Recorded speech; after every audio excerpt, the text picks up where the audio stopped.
2 Samuel chapter 13.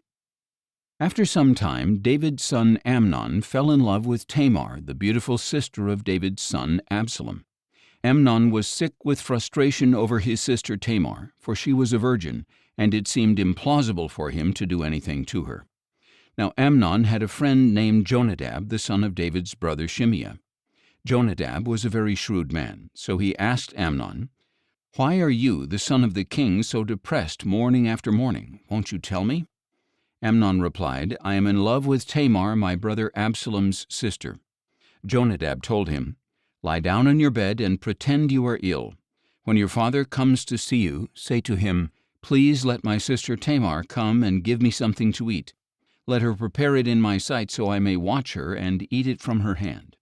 So Amnon lay down and feigned illness. When the king came to see him, Amnon said, "Please let my sister Tamar come and make a couple of cakes in my sight so that I may eat from her hand."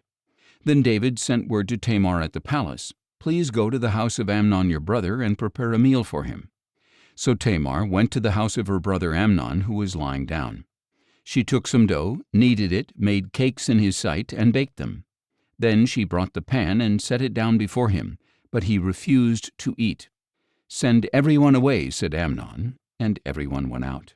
Then Amnon said to Tamar, "Bring the food into the bedroom so that I may eat it from your hand." Tamar took the cakes she had made and went to her brother Amnon's bedroom.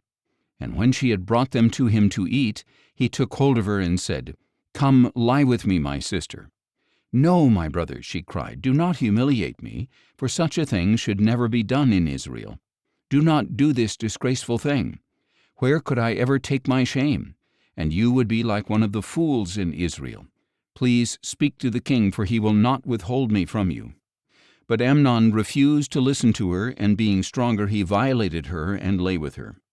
Then Amnon hated Tamar with such intensity that his hatred was greater than the love he previously had.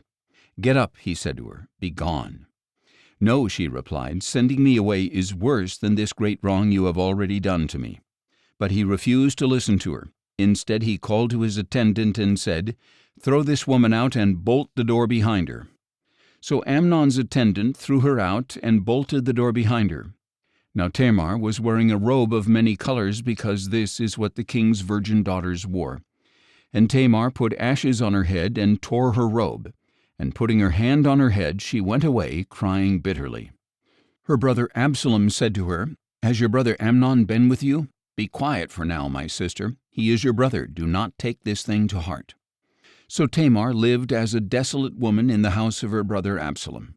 When King David heard all this, he was furious. And Absalom never said a word to Amnon, either good or bad, because he hated Amnon for disgracing his sister Tamar. 2 years later, when Absalom's sheep shearers were at Baal-Hazor near Ephraim, he invited all the sons of the king. And he went to the king and said, "Your servant has just hired shearers. Will the king and his servants please come with me?" "No, my son," the king replied, "we should not all go, or we would be a burden to you." Although Absalom urged him, he was not willing to go, but gave him his blessing. "If not," said Absalom, "please let my brother Amnon go with us." "Why should he go with you?" the king asked. But Absalom urged him, so the king sent Amnon and the rest of his sons.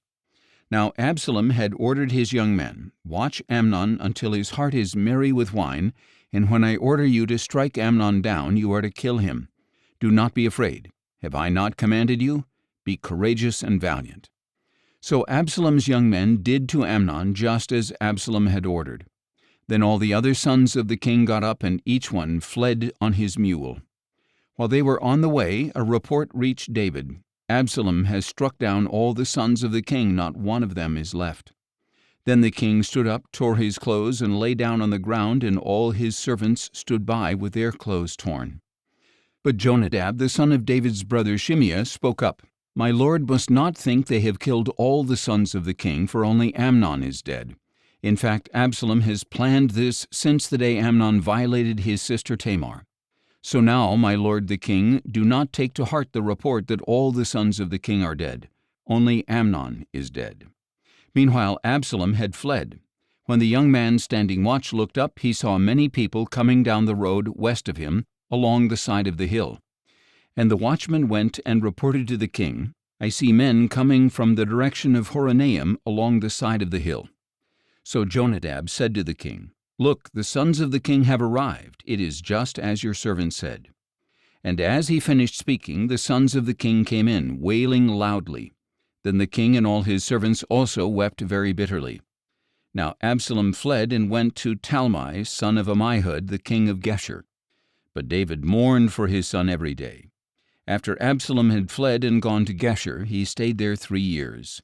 And King David longed to go to Absalom, for he had been consoled over Amnon's death.